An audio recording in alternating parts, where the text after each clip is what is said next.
Ղարաբաղի հարցի կարգավորման հարցում ընդդիմադիր կոնգրես ՀԺԿ դաշինքը սատարում է Սերժ Սարգսյանին։ Երեկ հայտարարեց դաշինքի առաջնորդ առաջին նախագահ Լևոն Տեր-Պետրոսյանը կենտրոն հեռուստաընկերության ուրվագիծ հաղորդման ընթացքում, շեշտելով Սերժ Սարգսյանին սատարում են եւ մինչեւ վերջ նրա կողքին կկանգնեն միմիայն Ղարաբաղի հարցում։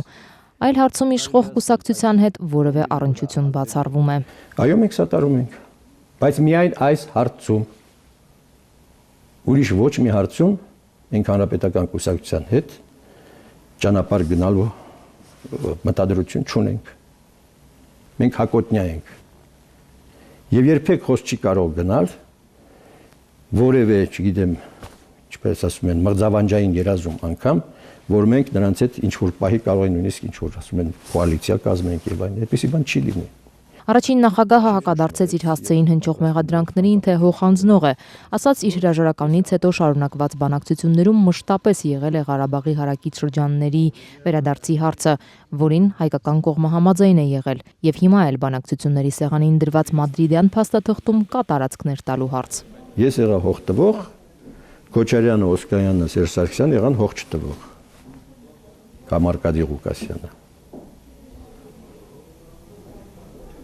Այսպիսի, ինչ ասեմ, խաբեբայություններով մոլորության մեջ են գցել մեր ժողովրդին։ Լսեք, հիմա Սերժ Սարգսյանը չէ։ Ենթադրենք այս ընտրությունների արդյունքները ես չգիտեմ ինչպես կլինեն, ինչ իշխանություն ձևավորվի։ Ով կուզի գա։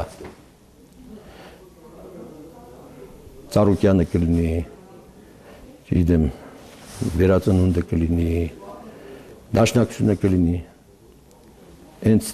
իշխանություն, կառավարություն ձևավորեցին, հաջորդ օրը վազելու են իրենք ստորագրեն այս փաստաթուղթը։ Վազելով, ուրեմն այս հարցը թող սպեկուլյացիայի առարկա չսարքեն։ Լևոն Տեր-Պետրոսյանը հերթով մեջ բերեց ընտրություններին մասնակցող ուժերի նախընտրական ծրագրերը ընդգծելով, որևէ մեկը չի առաջարկում Ղարաբաղյան հարցի լուծման հստակ իրատեսական ծրագիր, թե ինչ ճանապարհով պետք է լուծվի հակամարտությունը եւ կրկնեց, հենց Ղարաբաղի խնդրի լուծման հարցում ունեցած մոտեցումը պետք է այս ընտրություններում ժողովրդի համար կողմնորոշիչ լինի։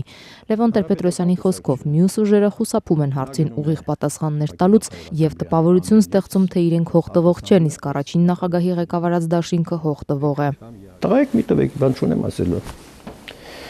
Բայց այս ազգը մեղք է։ Մեղք է, ինչ եք տալու մեր ժողովրդին դրա դիմաց։ Կարող ես տարածքը չտալ, մեր ժողովրդին տալու ես արյուն, իր որդիների մահը, տալու ես չքավորություն, թշվառություն, պանդխտություն, վերջանալու է այս երկիրը։ Իսկ ես եղա չուզողը, հա, այդ հողերի։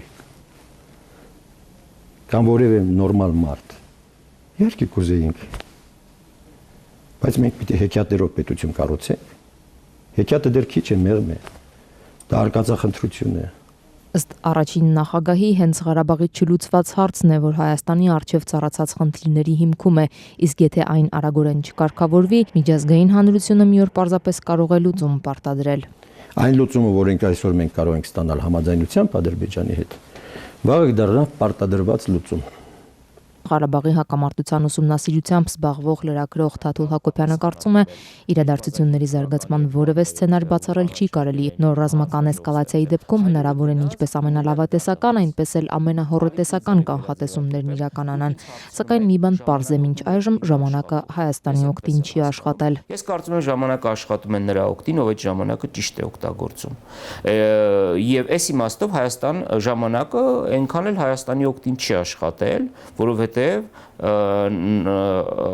անկախությունից ի վեր մենք ունեցել ենք ավելի քան 1 միլիոն, գուցե արդեն այդ թիվը 1.5 միլիոնի է հասնում, շատ խորհրդանշական թիվ է, չէ, 1.5 միլիոն հայ է հեռացել Հայաստանից։ Սերժ Սարգսյանի եւ Հանրապետական կուսակցության այս 9 տարիների իշխանության Հայաստանից արտագաղթել է 350,000 մարդ։ Եվ մենք առաջիկայում արդեն կունենանք խնդիր զորակոչի հետ կապված, եթե հիմա չունենք արդեն եւ բազմաթիվ այսպիսի մարտահրավերներ եւ այս իմաստով ես կարծում եմ որ Լևոն Տեր-Պետրոսյանի մտահոգությունները ավելի քան տեղին են սակայն եթե Ղարաբաղի հարցը չլիներ արդյոք արտագաղթ չէր լինի։ Ես համարում եմ, որ պարտադիր չէ, որ այս երկու հարցերը միմյանց կապեն։ Իհարկե սրանք կապված են, ուզենք թե չուզենք կապված են, բայց հասկանանք, որ կարող է մենք ունենանք խաղաղ վիճակ, բայց այս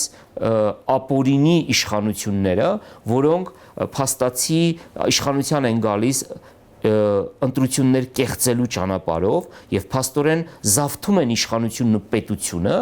նման պայմաններում Ղարաբաղի հարց ունենալ չունենալ իմ համար այնքան էլ տարբերություն չկա, թե այսինքն նորից կշարունակվի նույն այդ արտագաղթը,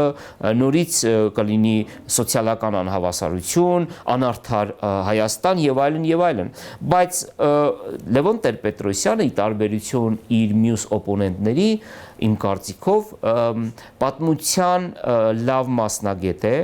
պատմությունից ունի վախեր, պատմությունից ունի քաղած դասեր եւ պատահական չէ, որ նա անընդհատ հղումներ է անում Հայաստանի ոչ վաղ անցյալի պատմությանը